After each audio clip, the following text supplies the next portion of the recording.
Sebuah insiden memilukan terjadi di Kota Malang, tepatnya di kawasan perumahan Geraha Permai, Sukun pada Minggu 2 Maret 2025. Seorang anak kecil mengalami luka serius setelah bagian belakang, kepalanya dihantam pintu mobil ekspedisi yang terbuka saat kendaraan melintas di dalam kompleks perumahan. Mobil jenis Isuzu Traga berwarna putih milik sebuah perusahaan logistik itu terekam kamera CCTV saat melaju dari arah belakang, tepat ketika korban sedang berada di jalan. Tanpa disadari, pintu belakang mobil yang tidak tertutup rapat menghantam korban hingga terjatuh. Anak tersebut segera dilarikan ke fasilitas kesehatan. Hasil CT scan menunjukkan adanya pembengkakan otak atau edema cerebri. Hingga kini, korban masih mengalami sakit kepala hebat dan menjalani perawatan intensif dengan layanan BPJS. Sang ibu sudah melaporkan kejadian ini kepada pihak ekspedisi. Namun sayangnya, respons yang diterima justru tidak bersahabat. Driver tersebut bahkan menantang untuk dilaporkan ke pihak berwajib, sambil menyebut memiliki banyak kenalan. Keluarga korban kini masih menanti tanggung jawab dari pihak ekspedisi demi keadilan dan pemulihan kondisi anak mereka. Assalamualaikum warahmatullahi wabarakatuh. Saya mau klarifikasi atas kegaduhan yang terjadi selama beberapa hari ini ya. Saya mau cerita tentang kronologi kejadian yang pertama. Pertama tanggal 2 Maret 2025, anak saya itu kan jalan di perumahan. Terus ada pickupnya ekspedisi itu lewat dan menabrak kepala anak saya ya. Terus di saat itu supirnya memang menolong anak saya, tapi anak saya kan memang tidak berdarah-darah ya, jadi ya sudah tidak apa-apa, hanya dikasih minyak tawon saja. Kemudian menghubungi pihak ekspedisi dan Pak supir ya. Pihak ekspedisinya memang dari awal ini memang agak susah dihubungi, tapi Pak supirnya ngasih saya itu 200.000 lewat transfer ya. Nanti kalau misalnya 3 hari ada tidak sadar diri atau ada muntah, bisa balik lagi ke rumah sakit dan menghubungi Pak supirnya.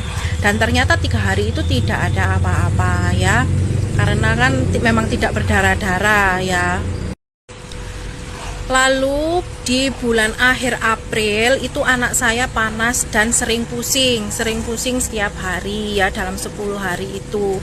Lalu saya bawa anaknya ke dokter. Kata dokter, kenapa kok bisa pusing seperti ini, padahal anak kecil itu kalau diobati ya sudah selesai, nggak akan setiap hari. Terus tak ceritakan kronologi kejadian kok bisa ada pusing-pusing. Dia itu habis ditabrak mobil pickup ekspedisi kayak gitu. Terus disarankan untuk CT scan. Waktu keluar hasil CT scan ternyata pembengkakan otak. Jadilah saya langsung menghubungi pihak supir dan pihak pimpinan ekspedisinya. Tapi pimpinan ekspedisinya itu susah dihubungi dan pihak supir pun sudah bicara kalau tidak ada dana untuk pengobatan selanjutnya. Lalu saya lapor polisi. Habis itu Pak polisinya itu datang ke rumahku sambil membawa Pak supirnya, dan kita dibawa ke kantor dan kita bertemu dengan pimpinan dan supirnya tadi. Kita dimediasi sama Pak polisinya. Terima kasih untuk Pak polisi, alhamdulillah sudah dibantu ya, sudah dibantu dipertemukan sama pimpinan ekspedisi dan supirnya ya. Semoga masalah ini cepat selesai dan anakku bisa sehat seperti semula. Terima kasih untuk Pak polisi sudah membantu ya.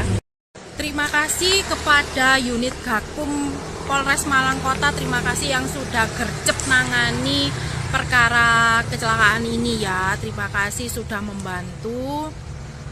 Dan semoga masalah ini cepat selesai dan mediasinya berjalan dengan baik, dan sekarang akan melakukan proses pemeriksaan selanjutnya.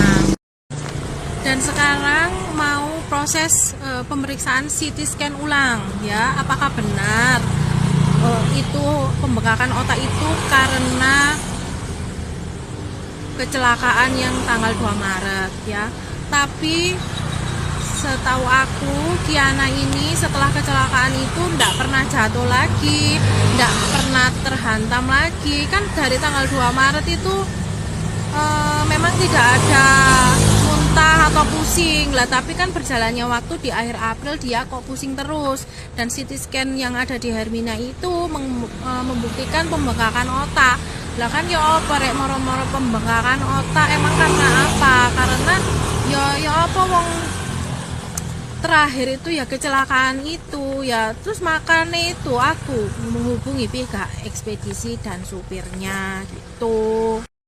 Jadi waktu 2 Maret itu setelah supirnya ngasih 200, saya sudah bilang, Mas nanti kalau ada apa-apa lagi saya hubungi kembali sampean. Tapi ternyata di beberapa hari ini kan susah dihubungi ya, dan memang katanya tidak mau ya pihak ekspedisinya bertemu, dan pihak supir juga memang sudah bilang kalau tidak ada dana. Maka dari itu saya minta bantuan kepolisian untuk membantu memediasi kami ya. Terima kasih untuk Pak Polisi Malang Kota yang sudah membantu saya. Sekarang tinggal pemeriksaan lanjutan ya. Terima kasih.